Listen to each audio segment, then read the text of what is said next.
gens qui sont sortis de pratiquer les droits. Ils n'étaient pas armés. Vous avez tiré les armes. Ça, c'est en face à face. Non, vous êtes une milice. Vous êtes une milice pour le pouvoir. Oui. Parce que si vous n'avez pas tiré sur les citoyens. Vous êtes une milice de pillards. Oui. Nous ne vous voulons plus. C'est le bloc. On ne veut pas de pillards. Ça, c'est le bloc populaire. On ne veut plus de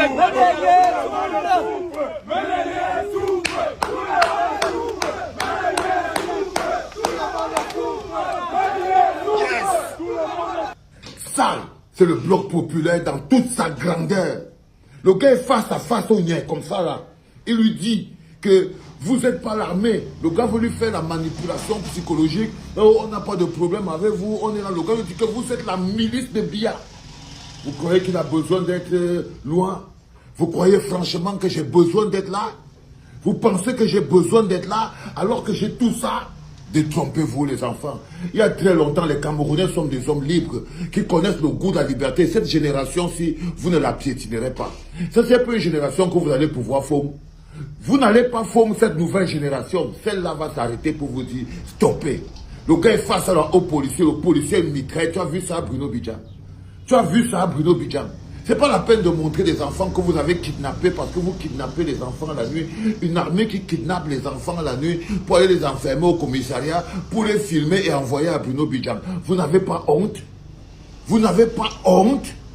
Vous n'avez pas honte, armée camerounaise, policiers camerounais? C'est pour ça que j'appelle encore tous les généraux, tous les colonels, toute l'armée camerounaise, que vous avez une responsabilité extrêmement importante en ce moment du Cameroun. C'est vous qui avez la responsabilité de faire partie bien. Il n'y a que c'est vous l'armée camerounaise, c'est votre responsabilité en tant que pouvoir, en tant que protecteur du peuple, votre responsabilité en ce moment, c'est de faire partie bien.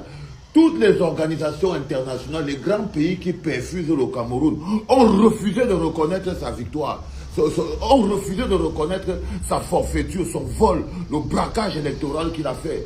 Tous les partenaires, même la France prévaricatrice, voleuse, a du mal à se placer à côté de Paul Biya encore. Aucun partenaire étranger, les petites armes que vous avez là, les petites mitraillettes que vous avez là, est-ce qu'on fabrique ça au Cameroun? On prend ça chez les étrangers. On prend chez les Français, quand ils ont déjà fini d'utiliser, ils nous donnent un peu, nous aussi on veut utiliser parce que tous vos armes là, c'est les armes de seconde main. Les Français finissent d'utiliser, ils envoient au Mali, ils envoient au Niger, ils envoient... après le reste ils envoient au Cameroun. Donc on n'a rien. On n'a rien, monsieur les policiers. On n'a rien du tout. Même les cure-dents, on ne produit pas. Même les cure-dents, on ne produit pas. Tous les pays qui nourrissent les Camerounais comme les oisillons, là, quand vous voyez le riz, vous voulez le riz, on peut demander le riz au Pakistan. Le Pakistan n'a pas écrit pour dire à Paul Biya que félicitations. Tout le monde a pris note. Et j'ai lu, je vais vous lire ce qu'on appelle prendre note. Parce que j'ai demandé à ma femme que maman, dis-moi un peu, quand en diplomatie on dit que prendre note, ça veut dire quoi? Je lui ai posé la question. Chérie, dis-moi, quand on dit en diplomatie que prendre note, ça veut dire quoi? Elle m'a dit non, attends, je vais t'expliquer rarement. Donc moi aussi, je vais aussi vous lire ce que ça veut dire prendre note pour que vous compreniez très bien ce que ça veut dire. L'expression prendre note dans le langage diplomatique signifie reconnaître qu'une information, une déclaration ou un document existe sans pour autant la prouver. T'as capté, frérot? Prendre note, c'est-à-dire que le Canada a pris note, l'Union européenne a pris note, la France a pris note, les États-Unis ont pris note. Ça veut dire qu'ils ont entendu. Ils ont entendu, mais sans toutefois la prouver, sans toutefois l'endosser, mais ni s'y opposer ouvertement. Donc ils ne sont pas opposés ouvertement. Donc quand on dit prendre note, ça veut dire qu'il n'est pas d'accord, mais il ne s'oppose pas seulement ouvertement. On dit que quand un État ou une organisation dit « Nous prenons note du rapport où le Conseil a pris note de la déclaration », cela veut dire que nous avons entendu, lu, pris connaissance de ce qui a été dit, mais nous ne nous engageons pas sur le fond. Autrement dit, on reconnaît la réception, mais pas la validité du contenu. Ça veut dire que ce bonhomme n'est pas un président valable, reconnu à l'échelle mondiale. Paul Biya n'est président que pour Oligui Nguema, le président du Gabon, et pour les jouisseurs de la Commission africaine des droits de l'homme qui ne sont même pas capables de demander qu'on sorte un prisonnier politique de prison. C'est rigolo là. Mais aucun des pays qui vous donne l'eau, le courant, l'électricité, l'énergie, les pâtes alimentaires, les sardines périmées, tout ce qu'on vous donne là, parce que vous ne travaillez pas. C'est pour ça que vous courez dans la rue et que vous ne savez rien. Un peuple qui n'a pas été habitué à travailler et à mendier pour après la paix des mendiants. Parce que ce que vous courez après là, oh on veut la paix, oh nous ne voulons pas, on appelle ça la paix des mendiants. La paix des mendiants. Un peuple de mendiants. Donc ils vous ont donné la paix du mendiant et vous êtes en train de courir après la paix du mendiant. Non, ce qui est bien c'est la paix du travailleur. Parce que dans la paix du travailleur, il y a développement. Dans la paix du travailleur, il y a développement. On construit les routes, on construit les ponts, les hôpitaux, les parcs pour les enfants. Ça, c'est dans la paix du travailleur. Dans la paix du mendiant, c'est la misère dans laquelle vous êtes en ce moment. Les miséreux. Les miséreux. Quand vous avez la paix du mendiant, vous avez la paix du mendiant. La paix du mendiant, c'est comme les flammes éternelles. C'est la tourmente éternelle. C'est la souffrance éternelle. Et il y a des soldats là-bas qui font partie du bloc populaire, qui ont dépassé la peur. Vous voyez les petits que vous êtes en train de voir dans la vidéo, ils ont dépassé la peur. Le gars regarde la police comme ça, il dit que je sais que vous n'êtes pas la police. Vous ne pouvez pas vous comporter comme une police. On est sorti pour manifester à main nue et vous nous avez tiré dessus à balles réelles. Vous n'êtes donc pas la police, vous êtes une milice. Oh les enfants, c'est avec la classe non? Vous sentez comment on a construit un peuple. Vous sentez comment le travail a été bien fait et vous sentez comment le petit a une énergie à diffuser. Il a regardé le gars face à face et il lui a dit, vous n'êtes pas la police, on ne vous respecte pas, vous êtes la milice de Biya. Vous êtes la milice de Biya. La seule chose qui peut démontrer que vous n'êtes pas la milice de Biya, c'est que l'armée camerounaise aille prendre ses responsabilités et démettre Paul Biya.